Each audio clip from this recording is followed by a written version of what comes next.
नमस्कार। आकाशवाणी से प्रस्तुत है समाचार प्रभात।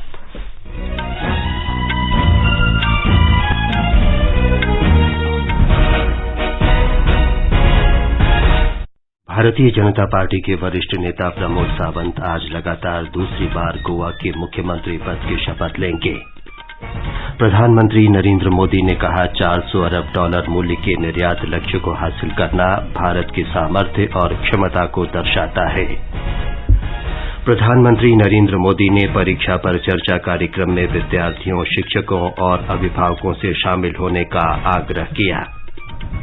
विदेश मंत्री डॉक्टर सुब्रमण्यम जयशंकर श्रीलंका के 3 दिन के दौरे पर कोलंबो पहुंचे। अगले 2 दिन में द्विपक्षीय और बिम्स्टेक बैठक में भाग लेंगे। रूस और यूक्रेन के बीच आज तुर्की में वार्ता का नया दौर। वार्षिक अमरनाथ यात्रा इस वर्ष 30 जून से शुरू होगी। लॉस एंजलिस में वर्ष 2022 के प्रतिष्ठित ऑस्कर पुरस्कारों की घोषणा। पीवी सिंधु ने बासल में स्विस ओपन बैडमिंटन चैंपियनशिप में महिला सिंगल्स खिताब जीता। और आईपीएल क्रिकेट में पंजाब किंग्स ने रॉयल चैलेंजर्स बेंगलुरु को 5 विकेट से और दिल्ली कैपिटल्स ने मुंबई इंडियंस को 4 विकेट से हराया।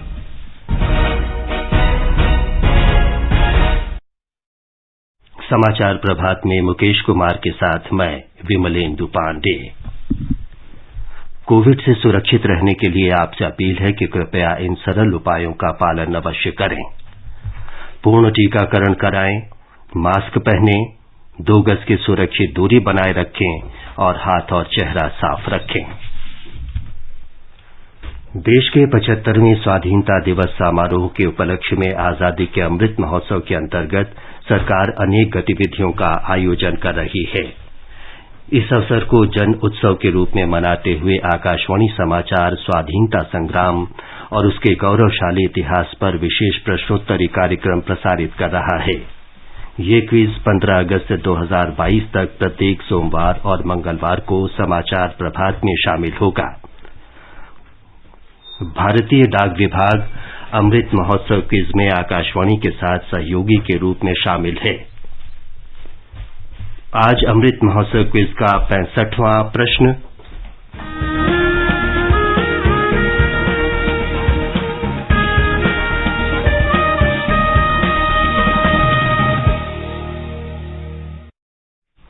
आज का प्रश्न है, तत्कालीन मैसूर राज्य में ग्रामीण महिलाओं के स्वास्थ्य की रक्षा के लिए मातृ मंदिर की स्थापना करने और ध्वजारोहण में हिस्सा लेने वाली पहली महिला कौन थी? प्रश्न एक बार फिर सुन लीजिए। तत्कालीन मैसूर राज्य में ग्रामीण महिलाओं के स्वास्थ्य की रक्षा के लिए मातृ मंदिर की स्थापना करने और ध्वजारोहण में हिस्सा लेने वाली पहली महिला कौन थी? श्रोता अपने उत्तर व्हाट्सएप नंबर 8826546262 पर भेज सकते हैं या हमें इस पते पर ईमेल कर सकते हैं। अमृत महोत्सव quiz@prasarbharati.gov.in। ईमेल पता एक बार फिर सुन लीजिए। Amrit Mahotsav quiz prasarbharati.gov.in।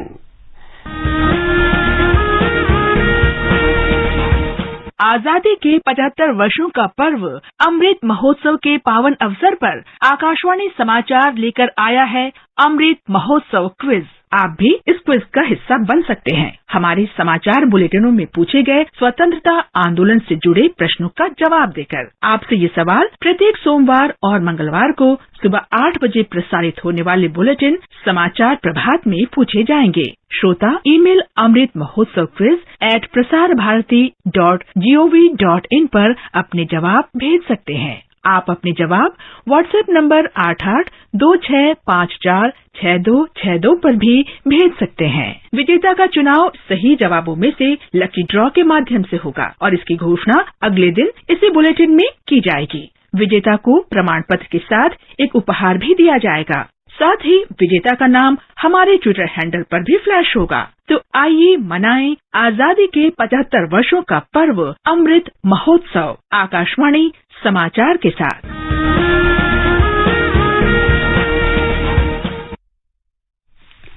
एक भाग्यशाली प्रतिभागी को विजेता चुना जाएगा और कल के समाचार प्रभात में उनके नाम की घोषणा की जाएगी।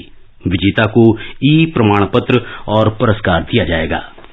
अब समाचार विस्तार से। भारतीय जनता पार्टी के वरिष्ठ नेता प्रमोद सावंत आज लगातार दूसरे कार्यकाल के लिए गोवा के मुख्यमंत्री पद की शपथ लेंगे।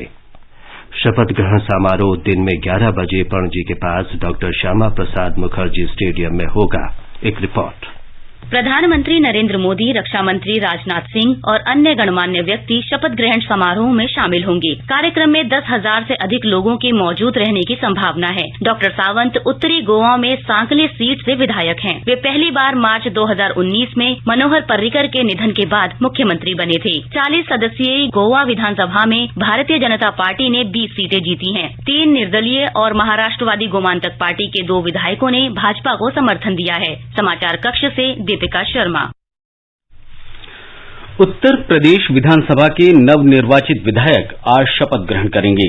राज्य के प्रधान सचिव प्रदीप कुमार दुबे ने बताया कि विधायकों को आज और कल शपथ दिलाई जाएगी। विधानसभा के अस्थायी अध्यक्ष रमापति शास्त्री नवनिर्वाचित विधायकों को शपथ दिलाएंगे। विधानसभा अध्यक्ष का चुनाव कल होगा। बिहार के मुख्यमंत्री नीतीश कुमार ने राज्यपाल फागू चौहान से मुकेश साहनी को कैबिनेट मंत्री पद से हटाने की सिफारिश की है।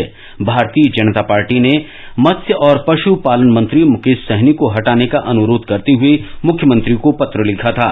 इससे पहले मुकेश सहनी के नेतृत्व वाली विकासशील इंसान पार्टी के सभी तीनों विधायकों ने पार्टी से इस्तीफा दे दिया था और वे भारतीय जनता पार्टी में शामिल हो गए थे। प्रधानमंत्री नरेंद्र मोदी ने $400 अरब मूल्य का निर्यात लक्ष्य प्राप्त करने पर गर्व व्यक्त किया है। आकाशवाणी से मन की बात कार्यक्रम में उन्होंने कहा कि भारत के उत्पाद अब दुनिया भर में पहुंच रहे हैं। प्रधानमंत्री ने लोगों से स्थानीय उत्पादों को वैश्विक स्तर पर ले जाने का प्रयास करने की अपील की। श्री मोदी ने कहा कि अब अंतर्राष्ट्रीय बाजारों में भारतीय उत्पाद पहले की तुलना में कहीं अधिक उपलब्ध हैं। उन्होंने कहा कि कठिन परिश्रम की बदौलत ही देश ने ये निर्यात लक्ष्य हासिल किया है। एक समय में भारत से एक्सपोर्ट का आंकड़ा कभी 100 बिलियन, कभी 150 बिलियन, कभी 200 बिलियन तक हुआ करता था। अब भारत $400 बिलियन पर पहुंच गया है। इसका एक मतलब ये कि दुनिया भर में भारत में बनी चीजों की डिमांड बढ़ रही है। दूसरा मतलब ये कि भारत की सप्लाई चेन दिनों दिन और मजबूत हो रही है और इसका एक बहुत बड़ा संदेश भी है। देश विराट कदम तब उठाता है जब सपनों से बड़े संकल्प होते हैं, जब संकल्पों के लिए दिन रात ईमानदारी से प्रयास होता है तो वो संकल्प सिद्ध भी होते हैं। प्रधानमंत्री नरेंद्र मोदी ने कहा है कि भारत की प्रवृत्ति कभी भी केवल सरकार के माध्यम से सब कुछ करने की नहीं रही है। सरकार, समाज और आध्यात्मिक संस्थानों की हमेशा समान भूमिका रही है। उन्होंने कल वर्चुअल माध्यम से अहिंसा यात्रा संपन्नता समारोह को संबोधित किया। श्री मोदी ने कहा कि वास्तविक आत्मज्ञान किसी भी प्रकार के व्यसन के बिना ही संभव है। आध्यात्मिक दृष्टि से देखें तो हम स्व का साक्षात्कार तभी कर पाते हैं जब हम व्यसन से मुक्त होते हैं। ये व्यसन, ये नशा, लोभ, लालच और स्वार्थ का भी हो सकता है। जब स्वयं से साक्षात्कार होता है तभी स्वयं में सर्वम के दर्शन होते हैं। तभी हमें स्वार्थ से ऊपर उठकर परमार्थ के लिए अपने कर्तव्यों का बोध होता है। प्रधानमंत्री ने निरंतर आगे बढ़ने पर जोर देने वाली भारतीय संतों की हजारों वर्ष पुरानी परंपरा को याद किया। प्रधानमंत्री नरेंद्र मोदी 1 अप्रैल को नई दिल्ली के तालकटोरा स्टेडियम में परीक्षा पे चर्चा कार्यक्रम में विद्यार्थियों, अध्यापकों और अभिभावकों के साथ बातचीत करेंगे। वे उनसे तनाव मुक्त परीक्षाओं के बारे में चर्चा करेंगे। श्री मोदी ने ट्वीट में परीक्षार्थियों, अभिभावकों और अध्यापकों से इस कार्यक्रम में शामिल होने का आग्रह किया है। अगर आपको फोकस करना है तो पहले डी फोकस होना सीख लीजिए। क्वेश्चन पेपर आने के बाद बस पिताजी के स्कूटर को याद कर दीजिए बस कि हम विफलताओं में भी सफलता की शिक्षा पा सकते हैं। जब कठिन को अटेंड करेंगे तो सरल तो और भी आसान हो जाए। आपने क्रेडिट मुझे दे दी, दरअसल क्रेडिट आपके माँ बाप को जाती है। परीक्षा के अंक ही जिंदगी नहीं है। तो आप लोग चाहते हैं कि मैं आज आपके पेरेंट्स की क्लास लूं। परीक्षा की बात पीएम के साथ। आकाशवाणी से विशेष बातचीत में शिक्षाविद संत चौधरी ने विद्यार्थियों और अभिभावकों से कार्यक्रम में भाग लेने की अपील की है। ये अत्यंत खुशी की बात है कि हमारे देश के माननीय प्रधानमंत्री जी ने सभी अभिभावकों से एवं छात्र छात्राओं से जो कि परीक्षा में सम्मिलित होने जा रहे हैं उन्हें तनाव मुक्त करने के लिए कुछ सुझाव देने जा रहे हैं। प्रधानमंत्री जी का बहुत बहुत आभार जो अपने ऐसे व्यस्ततम कार्यक्रम में से कुछ समय निकाल करके हमारे छात्र छात्राओं के लिए अभिभावकों के लिए इस तरह का आयोजन किया है और वो कुछ सुझाव देने के लिए अपना समय दिए हैं। इससे अवश्य ही छात्र छात्राएं तनाव मुक्त होंगे, अभिभावक के ऊपर भी जो एक तनाव रहता है उससे वो भी मुक्त होंगे और इस तरह के सुझाव को हम अगर अमल में लाएंगे तो अवश्य ये उपयोगी सिद्ध होगा और छात्र छात्राएं अपने भविष्य को और अच्छा बनाने के लिए सुअवसर प्राप्त करेंगे। कार्यक्रम के लिए कक्षा 9 से 12 तक के विद्यार्थियों, अध्यापकों और अभिभावकों का चयन ऑनलाइन प्रतियोगिता के माध्यम से किया जाता है। क्या आप कॉम्पिटिटिव एग्जाम की तैयारी कर रहे हैं? ऑल इंडिया रेडियो के नए प्रोग्राम अभ्यास में हमारे विशेषज्ञ आपके सवालों का देंगे जवाब। शनिवार रात 9:30 बजे FM गोल्ड पर। इस बार का विषय है हिस्ट्री। आप इससे जुड़े सवाल व्हाट्सएप करें 9289094044 पर या सवाल ईमेल भी कर सकते हैं abhyas.air@gmail.com पर। इतिहास विषय पर आपके प्रश्न हमें 30 मार्च तक मिल जाने चाहिए। आपका अभ्यास हमारा प्रयास। FSSAI ने खाद्य व्यापारियों और उपभोक्ताओं के लिए food safety connect app launch किया है। इस पर सरलता से FSSAI पंजीकरण किया जा सकता है। उपभोक्ता इस ऐप का उपयोग संबंधित शिकायतों को दर्ज करने के लिए कर सकते हैं। इस ऐप को गूगल प्ले स्टोर से डाउनलोड किया जा सकता है। विदेश मंत्री डॉक्टर सुब्रमण्यम जयशंकर कल श्रीलंका की 3 दिन की यात्रा पर राजधानी कोलंबो पहुंचे। ट्वीट संदेश में डॉक्टर जयशंकर ने कहा कि वे द्विपक्षीय वार्ता और बंगाल की खाड़ी क्षेत्र के देशों के तकनीकी और आर्थिक सहयोग संगठन बिम्स्टेक की मंत्री स्तरीय बैठक में भाग लेने के लिए पहुंचे हैं। इससे पहले विदेश मंत्री डॉक्टर जयशंकर ने कल मालदीव के माले में एक समारोह में कहा कि भारत और मालदीव के बीच रक्षा सहयोग भागीदारी का एक अन्य प्रमुख आधार है। रूस और यूक्रेन के बीच आज से तुर्की में नए दौर की बातचीत होगी। दोनों देश 28 से 30 मार्च तक बातचीत करेंगे। दोनों देशों ने सैनिक हमले में सबसे अधिक क्षतिग्रस्त यूक्रेन के शहरों में मानवीय गलियारा खोलने के बारे में कई बार बातचीत की है, लेकिन इसका कोई परिणाम नहीं निकला। तुर्की में होने वाली बातचीत दोनों देशों के बीच दूसरे दौर की उच्च स्तरीय वार्ता होगी। लॉस एंजलिस में वर्ष 2022 के प्रतिष्ठित ऑस्कर पुरस्कार वितरित किए गए हैं। सर्वश्रेष्ठ सहायक अभिनेता का ऑस्कर पुरस्कार इस बार ट्रॉय कोस्तुर को फिल्म कोडा में उनकी भूमिका के लिए दिया गया है। वे ऑस्कर के लिए नामित होने वाले और ये पुरस्कार जीतने वाले पहले बधिर पुरुष अभिनेता हैं। इसके अलावा सर्वश्रेष्ठ सहायक अभिनेत्री का पुरस्कार आरियाना डिबोस को फिल्म वेस्ट साइड स्टोरी के लिए दिया गया है। आगे बढ़ने से पहले एक नजर मुख्य समाचारों पर। भारतीय जनता पार्टी के वरिष्ठ नेता प्रमोद सावंत आज लगातार दूसरी बार गोवा के मुख्यमंत्री पद की शपथ लेंगे। प्रधानमंत्री नरेंद्र मोदी ने कहा, $400 अरब मूल्य के निर्यात लक्ष्य को हासिल करना भारत के सामर्थ्य और क्षमता को दर्शाता है। प्रधानमंत्री नरेंद्र मोदी ने परीक्षा पर चर्चा कार्यक्रम में विद्यार्थियों, शिक्षकों और अभिभावकों से शामिल होने का आग्रह किया। विदेश मंत्री डॉक्टर सुब्रमण्यम जयशंकर श्रीलंका के 3 दिवसीय दौरे पर कोलंबो पहुंचे। पहले 2 दिन में द्विपक्षीय और बिम्स्टेक बैठक में भाग लेंगे। रूस और यूक्रेन के बीच आज तुर्की में वार्ता का नया दौर।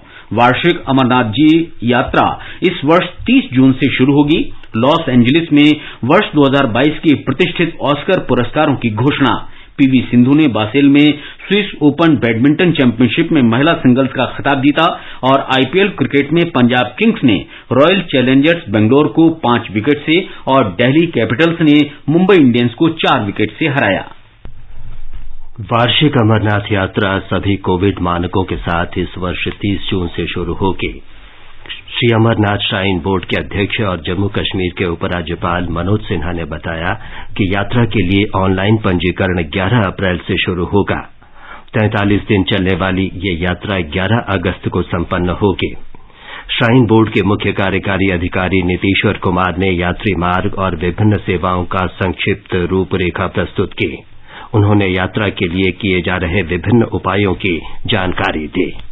श्री अमरनाथ जी यात्रा दिनांक 30 जून 2022 से इस बार शुरू होगी। 43 दिनों तक चलने वाली ये यात्रा 11 अगस्त को रक्षाबंधन के दिन समाप्त होगी। यात्रा दोनों रूटों से चलेगी, बालटाल से और पहलगाम। जो इस बार की यात्रा है उसमें बोर्ड की ये प्लानिंग है कि आने वाले यात्रा में हम श्रीनगर से भी चौपर सेवा शुरू करें, जिससे श्री अमरनाथ जी के दर्शनार्थी चौपर के माध्यम से होली केप तक जाके कर सके। कोविड की सारे प्रोटोकॉल हैं वो फॉलो होंगे और बाकी ट्रैक के अपग्रेडेशन की बहुत सारे कार्य हम लोग इस बार कर रहे हैं, जिससे यात्रियों को यात्रा करने में ज्यादा सुविधा प्राप्त हो। हेल्थ के लिए जो अन्य जगहों पे रूट में कैंप लगाए जाएंगे, जिससे उन्हें बेहतर स्वास्थ्य सुविधाएं आवश्यक जो है उन्हें मिले। सूचना और प्रसारण मंत्री अनुराग सिंह ठाकुर ने कल दुबई एक्सपो में अंतर्राष्ट्रीय परियोजना तेजस की शुरुआत की। इस परियोजना का उद्देश्य भारतीय कार्यबल को कुशल बनाना और संयुक्त अरब अमारात के बाजार की जरूरतों के अनुसार उन्हें तैयार करना है। वाणिज्य और उद्योग मंत्री पीयूष गोयल ने कहा है कि दुबई एक्सपो में 16 लाख से अधिक लोगों ने भारतीय मंडप का दौरा किया है। श्री गोयल ने कहा कि इससे पता चलता है कि भारत के प्रति विश्व का कितना आकर्षण है। अंतर्राष्ट्रीय स्तर पर सबसे ज्यादा अगर विजिटर्स कोई पेविलियन पे आए हैं तो वो भारत का पेविलियन है। 16 लाख से अधिक विजिटर आ चुके हैं। आजकल तो लगभग 20,000 लोग रोज जाते हैं। पिछले हफ्ते 3 घंटे की वेटिंग लिस्ट की लाइन, ये दर्शाती है आज भारत के प्रति कितना आकर्षण है। और पेविलियन जो बना है वो शायद पूरे दुबई एक्सपो का amongst the largest Pavilion UAE Saudi के बाद। इस पेविलियन में भारत के इतिहास, हमारी धरोहर, हमारा परंपरा भी दिखाई गई है। वर्तमान भारत की बढ़ती हुई ताकत दिखाई गई है और एक भविष्य में भारत किस प्रकार से एक विश्व शक्ति बनेगा, इसकी भी झलक दी गई है। पीवी सिंधु ने स्विस ओपन बैडमिंटन टूर्नामेंट में महिला सिंगल्स का खिताब जीत लिया है। कल बासेल में फाइनल मुकाबले में उन्होंने थाईलैंड के बुसानन ओंगबांग को 21-16, 21-8 से पराजित किया। सिंधु का इस वर्ष का ये दूसरा खिताब है। प्रधानमंत्री नरेंद्र मोदी ने टूर्नामेंट में शानदार जीत के लिए पीवी सिंधु को बधाई दी है। प्रधानमंत्री मोदी ने ट्वीट संदेश में सिंधु को युवाओं का प्रेरणा स्रोत बताते हुए उनकी सराहना की। आईपीएल क्रिकेट में कल पंजाब किंग्स ने रॉयल चैलेंजर्स बेंगलोर को 5 विकेट से हरा दिया। मुंबई में 206 रन के लक्ष्य के जवाब में पंजाब किंग्स ने 19 ओवर में ही 208 रन बना लिए। आईपीएल के दूसरे मुकाबले में दिल्ली कैपिटल्स ने मुंबई इंडियंस को 4 विकेट से हरा दिया। आज शाम 7:30 बजे मुंबई के वानखेड़े स्टेडियम में गुजरात टाइटंस का मुकाबला लखनऊ सुपर जायंट्स से होगा। आजादी के अमृत महोत्सव के अंतर्गत आइए अब सुनते हैं आकाशवाणी की विशेष प्रस्तुति आजादी का सफर। आजादी का अमृत महोत्सव।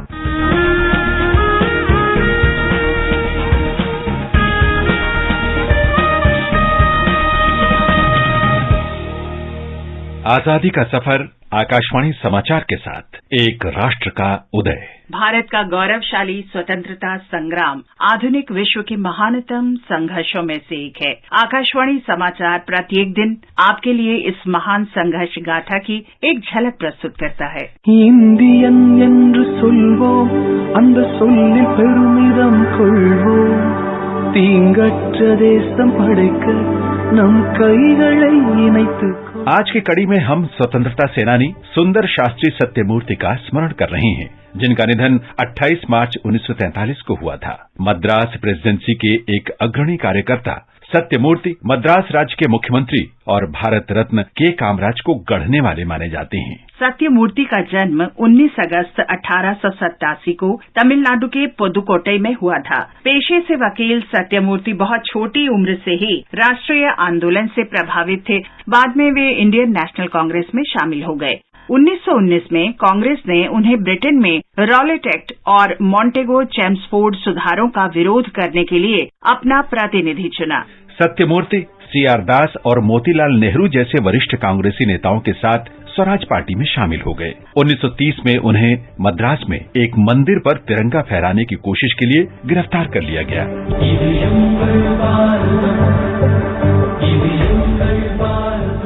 सत्यमूर्ति ने 1937 में मद्रास विधानसभा चुनाव में कांग्रेस की जीत में महत्वपूर्ण भूमिका निभाई। 1939 में वे मद्रास के मेयर बनाए गए। महापौर के रूप में काम करते हुए उन्होंने शहर में पानी की कमी दूर करने के लिए बूंदी जलाशय का निर्माण करवाया। विभिन्न समाजसेवी संगठनों के स्वयं सेवकों की मदद से शहर के लिए सौंदर्यीकरण योजना लागू करने वाले वे पहले व्यक्ति थे। 1942 में भारत छोड़ो आंदोलन शुरू होने के बाद उन्हें गिरफ्तार कर नागपुर जेल भेज दिया गया। जेल का कठोर जीवन उनके स्वास्थ्य पर भारी पड़ा और 28 मार्च 1943 को उनका निधन हो गया। सत्यमूर्ति एक जननेता थे जो हमेशा आम जन के हितों के लिए काम करते रहे। इस महान स्वतंत्रता सेनानी सुंदर शास्त्री सत्यमूर्ति को हमारा भावभीना नमन।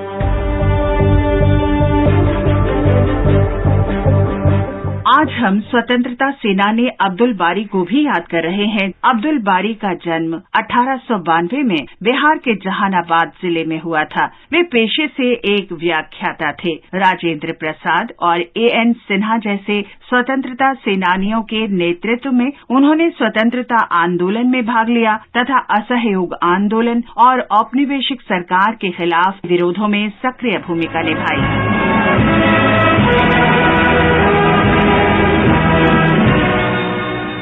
1937 में अब्दुल बारी प्रांत में पहली कांग्रेस सरकार के कार्यकाल में बिहार विधानसभा के उपाध्यक्ष बनाए गए। श्रमिकों की समस्याओं को समझने और उनकी कार्य स्थितियों में सुधार के सुझाव देने के लिए उन्हें डॉक्टर राजेंद्र प्रसाद की अध्यक्षता में गठित बिहार श्रम जांच समिति का उपाध्यक्ष नियुक्त किया गया।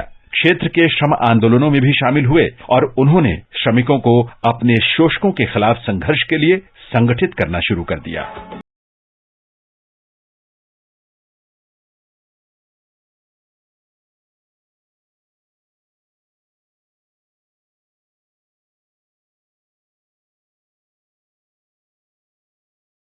भारत छोड़ो आंदोलन के दौरान अब्दुल बारी राजनीति की मुख्य धारा में कूद पड़े और उन्हें गिरफ्तार कर हजारीबाग जेल में डाल दिया गया। वहां से रिहा होने के बाद उन्होंने श्रमिक संघर्ष की अपनी गतिविधियां फिर शुरू कर दी। बिहार स्वतंत्रता संग्राम में उनकी प्रमुख भूमिका, उनकी संगठनात्मक क्षमता और राजनीतिक दृढ़ता के कारण उन्हें 1946 में बिहार प्रदेश कांग्रेस समिति का अध्यक्ष बनाया गया और आजीवन वे इस पद पर बने रहे। 1947 में जब सांप्रदायिक दंगों ने बिहार को अपनी चपेट में ले लिया तो उन्होंने इसे रोकने में प्रमुख भूमिका निभाई। 28 मार्च 1947 को जब वे गांधी जी से मिलने पटना आ रहे थे तो पटना फतुहा रोड पर अज्ञात उपद्रवियों ने निर्ममता से उनकी हत्या कर दी। गांधी जी उनके परिजनों को सांत्वना देने उनके घर गए और राष्ट्र के प्रति अब्दुल बारी की निस्वार्थ सेवाओं के लिए उन्हें श्रद्धांजलि अर्पित की। इस महान विभूति अब्दुल बारी को आकाशवाणी का नमन। आज हम स्वतंत्रता सेनानी चौधरी बंसीलाल का भी स्मरण कर रहे हैं, जिनकी मृत्यु 2006 में 28 मार्च को हुई थी। बंसीलाल का जन्म 26 अगस्त 1927 को हरियाणा के भिवानी जिले में हुआ था। स्वतंत्रता आंदोलन के दौरान 1943 से 1944 तक वे लोहारू स्टेट में प्रजा मंडल के सचिव रहे। आजादी के बाद बंसीलाल राजनीति में आ गए और 3 बार हरियाणा के मुख्यमंत्री बनाए गए। उन्हें आधुनिक हरियाणा का शिल्पी माना जाता था। वे ताऊ देवीलाल और भजनलाल के साथ हरियाणा के प्रसिद्ध लाल त्रियक में शामिल रहे। इस महान विभूति बंसीलाल को हमारा नमन। और अब आकाशवाणी समाचार के साथ आजादी का सफर की ये कड़ी संपन्न होती है। कल फिर मिलेंगे अगली कड़ी के साथ।